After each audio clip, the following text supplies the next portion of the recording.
warahmatullahi wabarakatuh.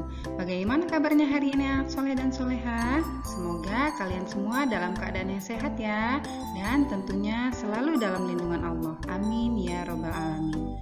Baiklah, bertemu lagi dengan Umi pada pembelajaran tematik tema E subtema 3 tentang keseimbangan ekosistem pada pembelajaran 1, 2, dan 3. Seperti biasanya, sebelum kita memulai, anak soleh dan soleha boleh mempersiapkan terlebih dahulu perlengkapan tulisnya, buku cetak, serta modulnya. Dan tak lupa Umi mengingatkan kepada anak soleh dan soleha agar selalu berdoa memohon perlindungan kepada Allah dari wabah penyakit berbahaya yang sedang melanda kita saat ini. Baiklah, sebelum memulai, marilah bersama-sama kita membaca lafaz basmalah. Bismillahirrahmanirrahim. Adapun tujuan pembelajaran kita hari ini untuk PPKN, siswa dapat menjelaskan faktor-faktor pendukung gotong royong. Untuk bahasa Indonesia, siswa dapat menyajikan ide pokok dalam bentuk peta konsep dan siswa dapat membuat kesimpulan berdasarkan informasi dalam teks. Untuk pelajaran IPA, siswa dapat menjelaskan hubungan rantai makanan dan jaring-jaring makanan, serta siswa dapat menjelaskan perubahan pada rantai makanan. Dan untuk IPS, siswa dapat menjelaskan pengaruh letak geografis Indonesia terhadap kehidupan sosial budaya masyarakat. Nah, ini merupakan tujuan pembelajaran kita untuk hari ini. Ciri khas SDIT Baitul Jannah. Pada pembelajaran kali ini, kita akan belajar tentang yang pertama, memahami tentang gotong royong itu terdapat pada Quran Surat Al-Maidah ayat 8. Yang kedua, menjelaskan ide pokok di setiap paragraf terdapat pada Quran Surat Al-Baqarah ayat 279. Yang ketiga, menjelaskan peran makhluk hidup dalam rantai makanan itu terdapat dalam Quran Surat Al-Baqarah ayat 255.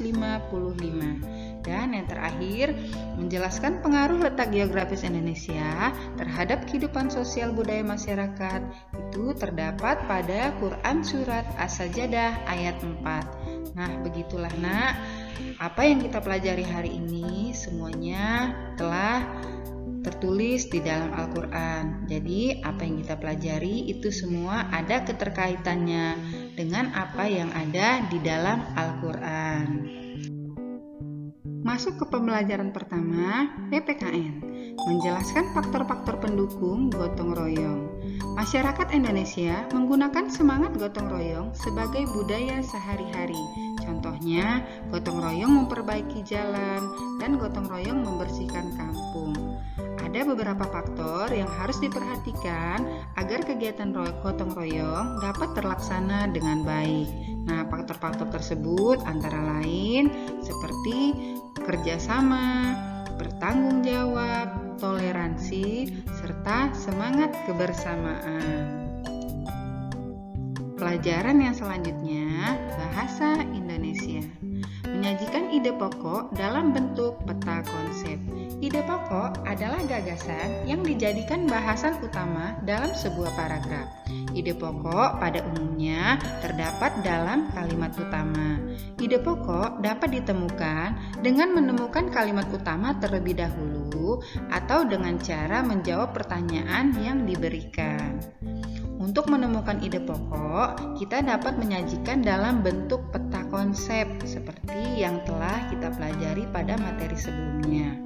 Peta konsep membuat kalian dan orang lain lebih mudah dalam memahami isi teks. Nih, berikut adalah langkah-langkah untuk membuat peta konsep.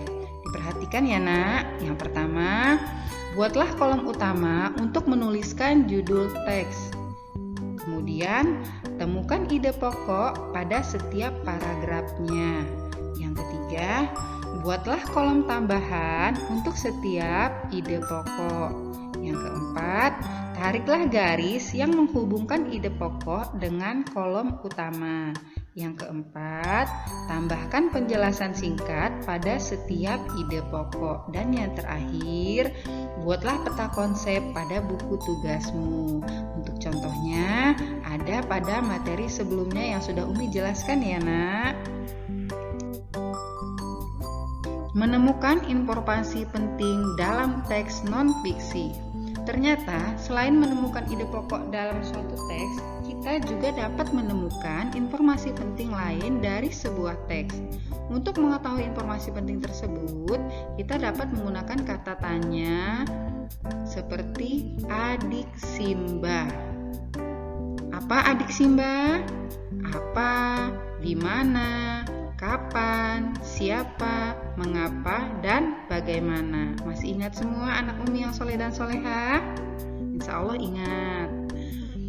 Membuat kesimpulan berdasarkan informasi dalam teks. Kesimpulan adalah ikhtisar atau pendapat akhir dari suatu ulasan panjang. Bentuk kesimpulan lebih pendek dari teks asli, tapi memuat informasi penting dari sebuah teks. Berikut ini ada langkah-langkah kita dalam membuat kesimpulan. Yang pertama, bacalah teks secara keseluruhan. Yang kedua, temukan ide pokok pada tiap paragrafnya. Yang ketiga, tuliskan ulang ide pokok menggunakan bahasamu sendiri dalam bentuk poin-poin. Yang keempat, rangkailah ide pokok tersebut dalam bentuk paragraf. Yang kelima, tulis ulang informasi inti dari paragraf berdasarkan ide pokok. Dan yang terakhir, tulisan tersebut disebut dengan kesimpulan. Selanjutnya, pelajaran ilmu pengetahuan alam. Menjelaskan hubungan rantai makanan dan jaring-jaring makanan. Rantai makanan adalah urutan proses memakan dan dimakan beberapa makhluk hidup di suatu ekosistem. Di dalamnya terdapat berbagai peran makhluk hidup, yaitu produsen, konsumen, dan pengurai. Boleh dilihat di sini ada contoh dari rantai makanan. Contohnya, di sini ada rumput atau tumbuhan yang berperan sebagai produsen. Kemudian ada binatang, belalang, kodok, ular, dan juga elang itu berperan sebagai konsumen. Untuk belalang dan kodok itu berperan sebagai konsumen pertama. Untuk ular itu berperan sebagai konsumen kedua. Dan untuk burung elang itu berperan sebagai konsumen tingkat tinggi atau konsumen ketiga. Dan yang terakhir, di situ ada gambar jamur. Jamur berperan sebagai pengurai. Jadi tumbuhan dimakan oleh hewan konsumen pertama, kemudian hewan konsumen pertama akan dimakan oleh hewan konsumen kedua, dan hewan konsumen kedua akan dimakan oleh hewan konsumen ketiga, dan terakhir ketika hewan konsumen ketiga mati, maka akan diuraikan oleh pengurai. Di dalam rantai makanan tersebut, konsumen dapat memakan produsen atau konsumen lainnya di dalam suatu ekosistem. Hal tersebut mengakibatkan adanya perpindahan energi dari satu makhluk hidup ke makhluk hidup lainnya. Namun, bila populasi dari suatu makhluk hidup menurun atau terganggu, maka keseimbangan rantai makanan dan proses perpindahan energi pun akan terganggu. Adapun cara untuk mengatasi yaitu konsumen memiliki sumber makanan lain di dalam suatu ekosistem. Sumber makanan lain tersebut juga akan memakan produsen atau konsumen yang lainnya. Boleh dilihat pada gambar di bawah ini ya nak. Diperhatikan terlebih dahulu, nanti penjelasannya ada pada slide berikutnya. Hubungan beberapa konsumen dan produsen di dalam suatu ekosistem tersebut dapat kita sebut dengan jaring-jaring makanan.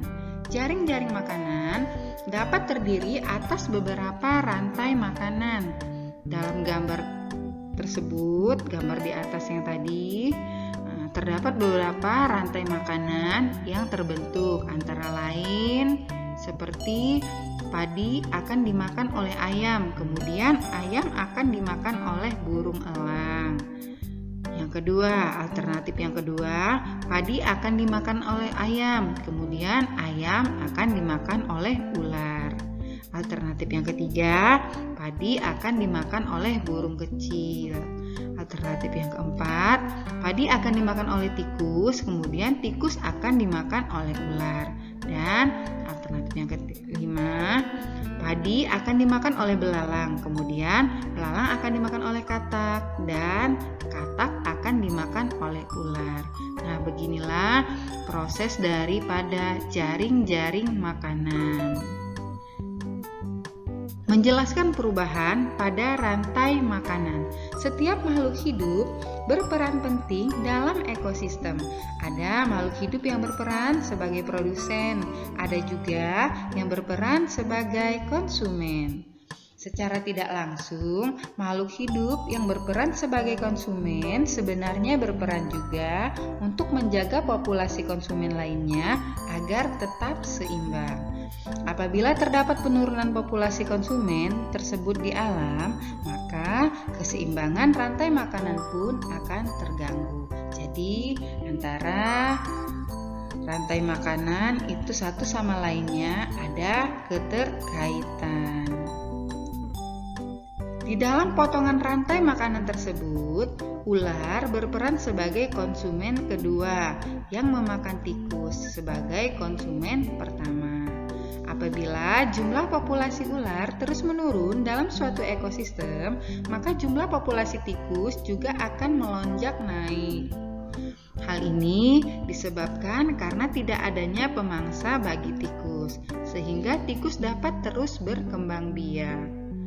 Akibat populasi tikus yang bertambah di ekosistem adalah semakin tingginya kebutuhan makanan. Hal tersebut mengakibatkan tanaman padi cepat rusak dan kualitasnya rusak karena dimakan oleh tikus.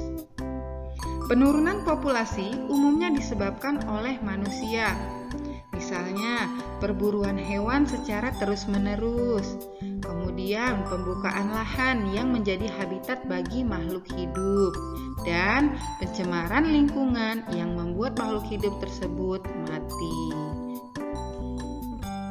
Selanjutnya, pelajaran ilmu pengetahuan sosial menjelaskan pengaruh letak geografis Indonesia terhadap kehidupan sosial budaya masyarakat. Seperti yang telah kita ketahui bahwa letak geografis Indonesia sangat strategis karena Indonesia berada di jalur persilangan dunia sehingga memberi banyak keuntungan bagi Indonesia. Salah satu pengaruh dari letak geografis tersebut adalah adanya pengaruh kebudayaan sosial bagi masyarakat Indonesia. Sejak zaman dahulu, bangsa asing tiba di Indonesia melalui jalur pelayaran. Adanya interaksi antar bangsa tersebut menyebabkan bangsa Indonesia menjadi bangsa yang terbuka untuk berinteraksi dan bekerja sama dengan bangsa lain. Kerjasama tersebut akan memberikan keuntungan bagi kedua belah pihak. Kondisi letak geografis Indonesia juga mempengaruhi keragaman suku, bahasa, dan budaya pada masing-masing wilayah yang ada di Indonesia. Contohnya seperti bahan-bahan pembentuk rumah adat di Indonesia berbeda-beda, tergantung bahan alam yang ada di daerahnya tersebut. Selain itu, wilayah Indonesia yang terdiri dari banyak pulau yang letaknya berjauhan membuat setiap pulau memiliki kebudayaan yang berbeda-beda. Namun, kebudayaan tersebut menjadi ciri khas daerahnya yang harus dilestarikan. Selanjutnya, pelajaran yang terakhir, SBDP, mengamati properti tari dan memperagakan gerakan tarian daerah. Tari Cendrawasih. Cendrawasih adalah nama burung yang berasal dari Papua. Seperti namanya, gerakan cendrawasih menggambarkan kehidupan daripada burung cendrawasih. Selain tari cendrawasih dari Papua, ada beberapa tarian daerah lainnya yang berasal dari Bali, contohnya seperti tari Manuk Rawa dan tari Belibis. Pada tarian cendrawasih, properti dan tata rias yang digunakan memiliki ciri khas yang menggambarkan burung cendrawasih. Properti yang digunakan adalah sampur atau selendang cerah. Sampur atau selendang cerah yang digunakan itu berwarna kuning seperti burung cendrawasih. Sampur dipasang dengan cara diselipkan di pinggang dan dibiarkan terjuntai ke bawah. Sampur selalu dimainkan sepanjang tarian. Selain itu, penari juga memakai mahkota dengan ornamen jambul bergaya panji. Baiklah, dari penjelasan materi yang sudah Umi sampaikan tadi, bisa kita ambil kesimpulan. Untuk pelajaran PPKN, kesimpulan yang kita dapatkan mengetahui dan memahami tentang faktor-faktor pendukung daripada gotong royong. Untuk bahasa Indonesia, kesimpulan yang kita dapatkan menggunakan peta konsep akan lebih mudah dalam memahami isi teks, dan kita dapat menggunakan kata tanya adik Simba untuk menemukan informasi penting.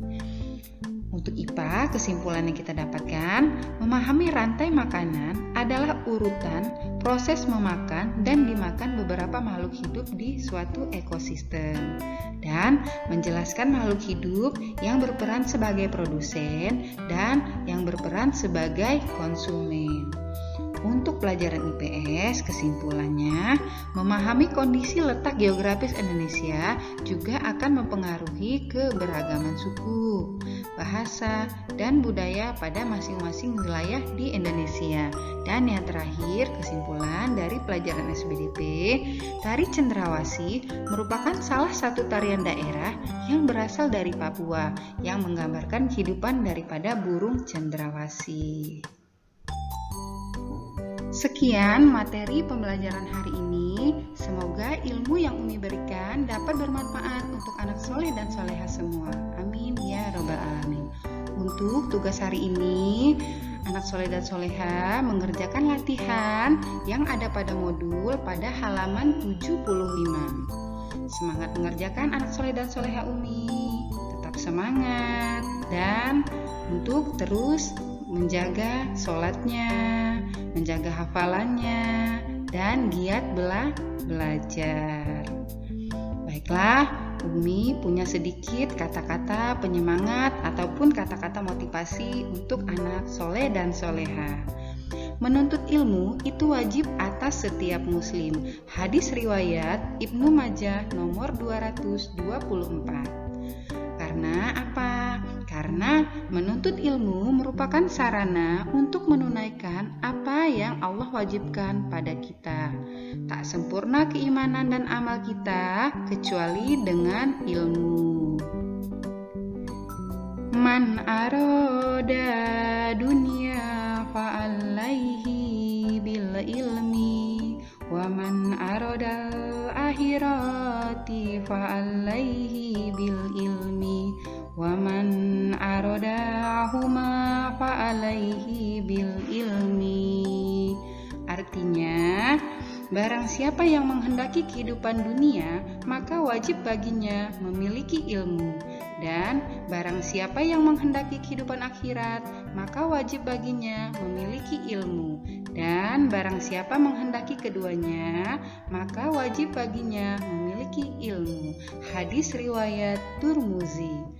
Baiklah, Umi akhiri. Wassalamualaikum warahmatullahi wabarakatuh.